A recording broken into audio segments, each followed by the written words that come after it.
जय माता दी दोस्तों। माता रानी आपकी सारी मनोकामनाएं पूर्ण करें और आप जीवन में खूब सारी तरक्की करें। इसी के साथ आज का जो वीडियो है वो मैं शुरू कर रही हूँ।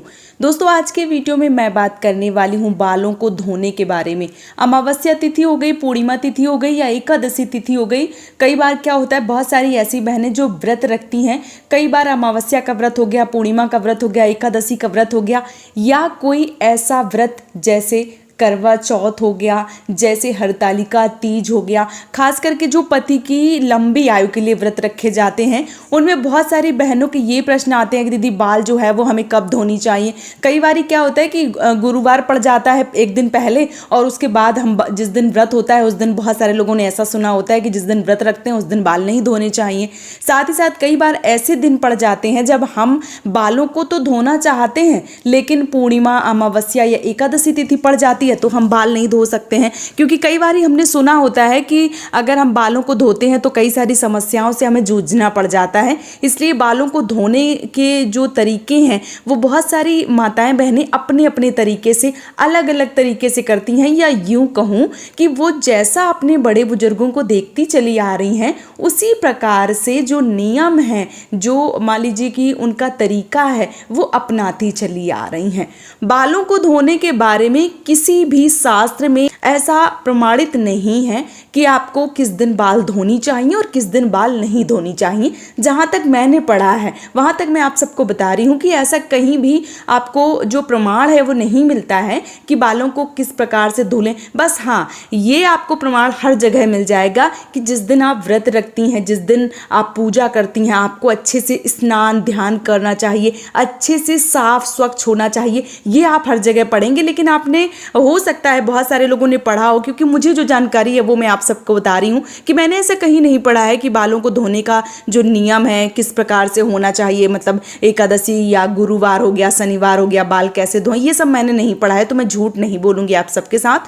तो मैं आप सबको बता दूं, जैसे अभी हाल ही में बात करूं तो अमावस्या तिथि जो है वो आने वाली है। वट पूजा जो है वो अमावस्या तिथि में पड़ती है और जो महाराष्ट्र वाली बहनें हैं वो पूर्णिमा तिथि को करती हैं। तो जब अमावस्या या पूर्णिमा तिथि आती है खास करके, तो जो बाल हैं वो बहुत सारी ऐसी बहनें जो व्रत रखती हैं वो एक दिन पहले ही धो लेती हैं, या जो करवा चौथ का व्रत रखती हैं माताएं बहनें वो एक दिन पहले ही बालों को धो लेती हैं। तो क्या होता है कि बहुत सारे लोगों का ऐसा मानना है कि जिस दिन पूर्णिमा या अमावस्या या एकादशी तिथि पड़ जाती है और अगर हम बालों को गलती से भी धो लेते हैं तो सुख समृद्धि का अंत होता है, अशुभ परिणाम देखने को मिलते हैं, घर में कलेश उत्पन्न होता है, धन की हानि होती है, पारिवारिक झगड़ा होते हैं, साथ ही साथ घर से माँ लक्ष्मी जो बरकत है वो चली जाती हैं, माँ लक्ष्मी जो है वो नाराज हो जाती हैं और आप आर्थिक समस्याओं से जूझने लगते हैं। ऐसा आपने कई बार पढ़ा होगा। मैं आज के वीडियो में आप सबको क्लियर कर दूं एकदम से कि कहीं भी ऐसा वर्णन नहीं किया गया है कि आप किस दिन बालों को धुलें और किस दिन ना धुलें और किस प्रकार से धुलें, ये सब नहीं किया गया है। हम बस अपने बड़े बुजुर्गों से सुनते चले आ रहे हैं। मैं ये वीडियो इस वजह से बना रही हूँ क्योंकि अमावस्या तिथि आने वाली है, वट सावित्री वट पूजा आने वाली है और बहुत सारी ऐसी बहनें जो व्रत रखती हैं और बहुत सारी ऐसी बहनें जो व्रत नहीं रखती हैं। कई बार बहुत सारे प्रश्न आते हैं कि दीदी मैंने गलती से बाल धुल लिए, अब क्या होगा। ये बहुत बार प्रश्न आया है और अगर मुझे कमेंट मिलते हैं तो मैं लगा दूंगी, अगर नहीं मिले, क्योंकि बहुत सारे कमेंट आते हैं नीचे चले जाते हैं तो फिर उनको ढूंढना बहुत मुश्किल हो जाता है। तो आप लोग मुझे माफ़ करिएगा अगर ना मिले तो क्या होता है कि अमावस्या तिथि में बालों को धोने का कुछ ऐसा नियम है लोगों के अनुसार।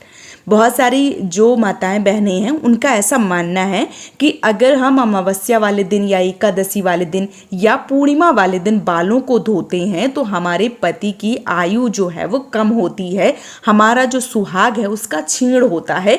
या यूं कहूँ कि जब हम बालों को धोते हैं, जब बालों को हम धोते हैं तो जो बाल है वो गीले होते हैं, जब गीले होते हैं तो बालों की संख्या टूटने की ज़्यादा बढ़ जाती है। जब बाल टूटते हैं या हम बालों को जब कंघी करते हैं तो जो बाल टूटते हैं, ऐसा माना जाता है कि बाल जब ज़्यादा संख्या में टूट रहे हैं तो वो पति की जो आयु है वो साल के हिसाब से कम हो रही है। अगर आप बाल जो है वो धो रही हैं या बालों को झाड़ रही हैं तो ऐसा हो सकता है क्या? ऐसा नहीं हो सकता है, क्योंकि पुराने ज़माने में आप सब देखिए कुछ नियम जो जैसे बड़े बुजुर्ग बना गए हम वैसे करते चले आ रहे हैं, हमें उन सारे नियमों को मानना चाहिए। लेकिन कई बार बहुत ज़्यादा डरा दिया जाता है तो जो हमारा मन है वो बहुत ज़्यादा भयभीत हो जाता है। पुराने ज़माने की अगर मैं बात करूँ तो पुराना ज़माना जब था तो घर में नहाने की, स्नान करने की सुविधाएं उतनी ज़्यादा नहीं थी, या यूं कहूँ कि पानी की उतनी सुविधाएं नहीं थी। लोग बहुत दूर दूर से कुएं से, या मान लीजिए कि जो हैंडपंप लगे होते थे, पुराने ज़माने में कुएं ज़्यादा होते थे, जब दूर से कुएं से पानी लेके घर पे आती थी वो पीने भर का ही पानी जो है वो इकट्ठा कर पाती थी, क्योंकि परिवार जो है वो बहुत ज़्यादा बड़ा होता था और पीने वालों की ही संख्या बहुत ज़्यादा होती थी। तो जब दूर से पानी आता था तो जो पीने वाला पानी है वो उतना ही इकट्ठा किया जाता था। स्नान ध्यान करने के लिए जो भी घर की माताएं बहनें थी वो किसी भी तालाब में या पास में कहीं भी एक तरीके से नहर है या गंगा यमुना है या कोई तालाब है या कोई झरना है या एक तरीके से कोई बम्बा है, जैसे नहीं खुल जाते हैं बरसात वगैरह में, तो बहुत सारी जो भी माताएं बहनें होती थी वो वहाँ स्नान करके आती थी। और जब वहाँ स्नान करती थी तो वो एक तरीके से एक नाक को बंद करके, जो आपने देखा होगा गंगा यमुना में जो डुबकी लगाई जाती है, तो डुबकी लगा के ही स्नान करती थी। और उस डुबकी लगाने में कोई भी नियम नहीं होते थे कि नहीं बालों को बचा के ही डुबकी लगाना है, इस प्रकार के नियम नहीं होते थे। लेकिन आज भी अगर आप कहीं भी गंगा यमुना या किसी भी तालाब झरना में कहीं भी स्नान करने जाती हैं, डुबकी लगा के स्नान करती हैं तो उसमें आपका दोष नहीं होता है। यहाँ तक कि अगर आप घर पे भी स्नान करती हैं और आपने अपने बालों को नहीं खोला है, ज्यों के त्यों जैसे आपके बाल बंधे हुए हैं वैसे ही आपने बकेट से, डब्बे से या आपने सावर वगैरह जो है वो लिया है और आपके बाल बंधे हुए हैं, तो आपको दोष नहीं लगता है। इस बात का आपको विशेष रूप से ध्यान रखना है। अगर आप अमावस्या तिथि को, मान लीजिए आपने बड़े बुजुर्गों से सुना है कि जो सुहाग है उसका छीड़ होता है, और जब हम कोई ऐसी चीज़ सुन लेते हैं तो हमारा मन जो है वो भी बहुत ज़्यादा बेचैन रहता है और हम ऐसे कार्य जो है वो नहीं करना चाहते हैं। मैं भी नहीं कह रही हूँ आपसे कि नहीं, अगर आपके बड़े बुजुर्ग मना करके गए हैं तो आपको नहीं करना चाहिए।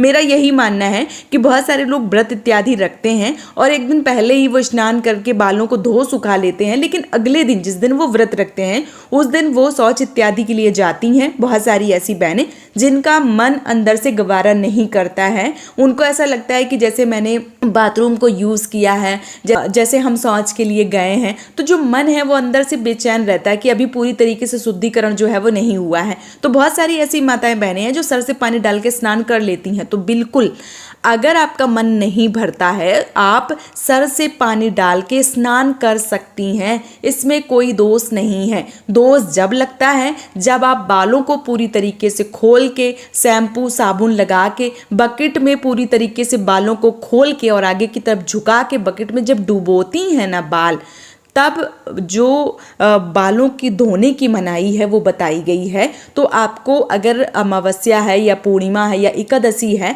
और आपका अंदर से मन जो है वो नहीं भर रहा है, तो आप ऊपर से सर से पानी डाल के स्नान कर सकती हैं, इसमें कोई दिक्कत जो है वो नहीं है। बस बालों को खोल के और बालों को आगे की तरफ झुका के जो स्नान है वो नहीं करना चाहिए। बहुत सारी बहनें जो मेरे पास प्रश्न लेके आती हैं या कमेंट करती हैं कि दीदी मैंने कल बाल जो है वो धो लिए, कल अमावस्या तिथि थी या पूर्णिमा तिथि थी या एकादशी तिथि थी, तो अब क्या होगा। तो देखिए, जो गलती है वो इंसानों से ही होती है और जो माफ़ करने वाले हैं वो ऊपर बैठे हैं। और जब हम इंसानों से गलती नहीं होगी तो किससे गलती होगी। अगर गलती हो जाती है आपको माफ़ी मांग लेनी चाहिए, बहुत ज़्यादा नहीं सोचना चाहिए, क्योंकि कई बारी हम बहुत ज़्यादा सोचते हैं, मन बेचैन होता है, जो चीज़ें नहीं होने वाली होती हैं वो भी हो जाती हैं। तो मन को शांत रखिए, अपना जो दिमाग है उसको शांत रखिए, और कई बार अनजाने में अगर गलतियाँ हो जाती हैं तो वो गलती नहीं होती हैं। इस बात का आपको विशेष रूप से ध्यान जो है वो रखना चाहिए। तो अमावस्या तिथि में या एकादशी तिथि में या पूर्णिमा तिथि में जो बाल हैं वो इसीलिए नहीं धुले जाते हैं क्योंकि सुख समृद्धि का अंत होता है या अशुभ होता है, कलेश होता है, धनहानि होती है, पारिवारिक झगड़ा होते हैं, बरकत चली जाती है, माँ लक्ष्मी नाराज हो जाती हैं, आर्थिक समस्याएं घर में उत्पन्न हो जाती हैं। इसलिए बालों को धोना जो है वो वर्जित बताया गया है। अगर आपके यहाँ ऐसा नियम है तो आप बालों को बिल्कुल ना खोलें, उस दिन बालों को ना धुलें, हाँ, लेकिन सर से पानी डाल के आप स्नान जो है वो कर सकती हैं। तो उम्मीद करती हूँ कि आज के वीडियो से आप सबको काफ़ी जानकारी मिल गई होगी। वीडियो अगर पसंद आया है तो आप मुझे सपोर्ट करें इस चैनल को सब्सक्राइब करके। आज का वीडियो यहीं पे समाप्त कर रही हूँ दोस्तों। जय माता दी।